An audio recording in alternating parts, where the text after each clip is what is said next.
Պարոն քաղաքապետ, տեսանյութով մենք ներկայացնում ենք իրավիճակը, տեղեկացնում եմ, որ Ծիծեռնակաբերդի խճուղու ճանապարհի հիմնական փլուզված հատվածը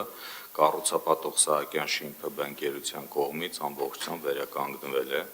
եւ ներկայումս ապահովված է նշված ճանապարհի երկու երթևեկելի գոտիներով տրանսպորտային միջոցների անցանելությունը։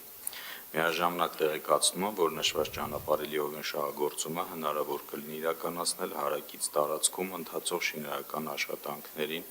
զուգահեռ։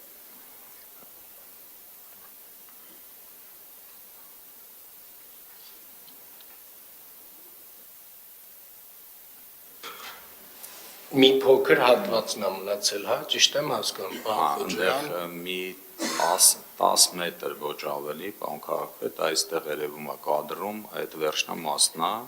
բայց այդտեղ փաստացի ճիշտ է գծանշումները արված են, որ ճանապարհը նեղանում է, բայց փաստացի երկու մեքենաների անցանելությունը ապահովված է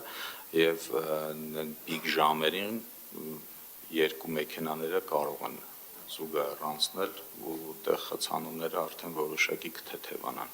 Շատ լավ, կարելի ասել տենց մի 90%-ով արդեն 90%-ով արված է։ լուծմանը մոտ ենք։ Այսօր ես ինչ օր այս տարվա վերջով Պարոն Հովհաննիսյան կարող է մետրոյի շինարարությունն էլ ենք սկսել Աջափնյակի, չէ՞։ Դեռ չէ, պարոն քաղաքապետ, Ափսոս։ բայց դեռ դեկտեմբերը կա։